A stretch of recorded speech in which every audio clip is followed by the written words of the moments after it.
So thanks very much for doing this. Obviously, we're doing this for the virtual centennial coming up.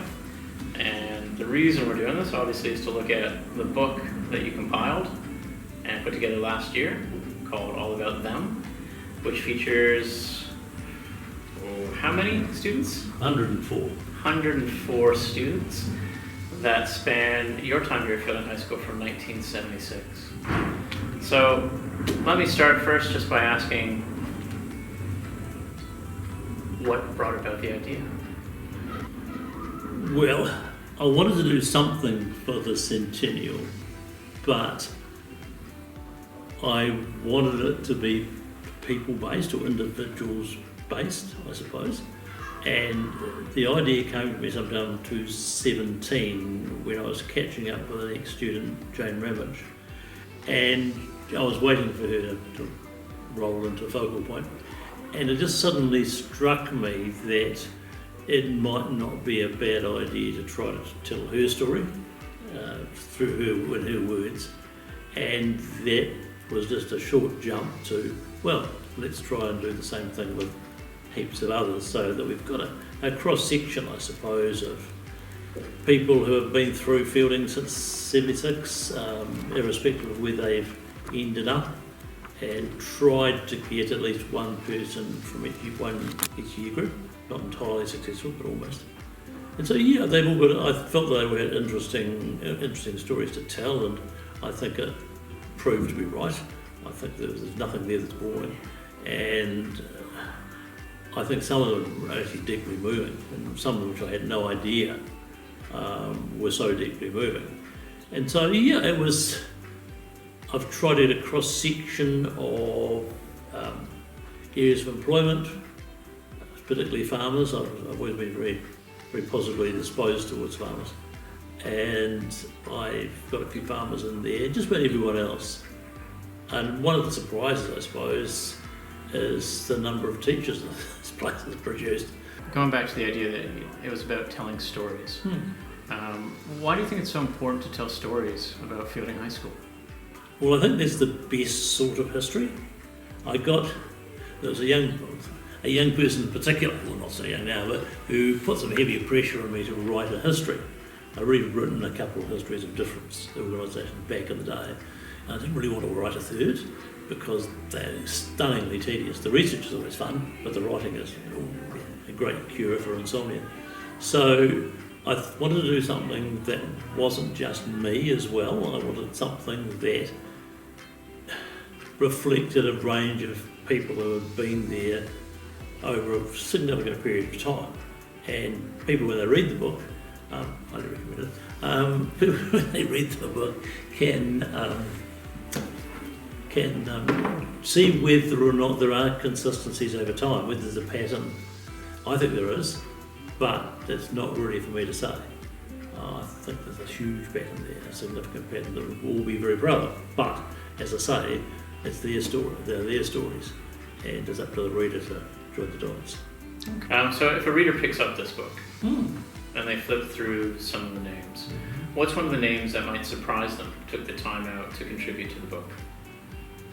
Well, maybe people like Sam Whitelock, who obviously is busy being an All Black captain, or their near captain from time to time. He's obviously played 132 tests, and how you do that without sort of falling apart, I'm not too sure. But what has always struck me about him is that he's just a great bloke, like his brothers. And, we have, I suppose, stereotypes of what rugby players are like. He's nothing like that. He's a real gentleman, I suppose you might say, old-fashioned term, I suppose. And the brothers are all the same. So that's fascinated me. But a lot of them are, put it this way, very few people turn me down. It was wonderful reading some of them, obviously, starting first with our colleagues who are in the book. Yes. As someone who didn't obviously go to high school here myself, yeah, it was interesting to hear their experience as a student here and coming back and the impact it had. However, one colleague whose story isn't in here, because they obviously didn't go to Feilding High School, but had a huge part in this, is your story, Mr. Jeffries. My story? Your story. I mean, obviously in compiling this, being here since 1976, you've got a story about what Feilding has, not only what you've contributed to, and how it's impacted you as a person. I don't know. Well, I actually wrote another book, which is called Inspiring Each Other, and that's sort of answers a lot of those questions. As I say, it's a very slim volume, very reasonably priced at $15. All proceeds to the Kia Toa Kia Nakanui Fund, as indeed are all the proceeds of this. And so, yeah, it's quite an interesting concept that I found, because I think all of us are writing a book of our lives every day we live.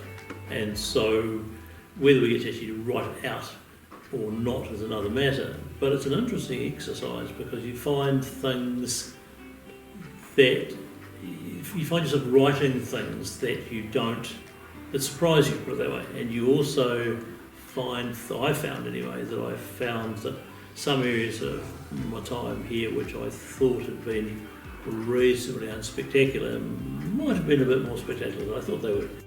What effect do you think the cancellation of the centenary has on our current and past pupils? The view is we've lost the opportunity to use students of the past to inspire students of today. I think that would have been properly managed. That would have been the major bonus of having a sort of like a proper centennial. Yeah. Well, I mean, that's part of the beauty of your book, though, right? That's true. That was purely accidental. I wasn't anticipating that we were going to count it. But yeah, that was really the aim of this, was to give students the ability to read about people who sat in the same chairs in the same rooms as they were currently sitting. Can you remind everyone where they can still pick up a copy of this if they can't pick up one today? Yes, a copy can be uplifted from the school office. Okay. There you go. Awesome. Thank you very much, Peter. No worries.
There you go. Awesome. Thank you very much, Peter. No worries.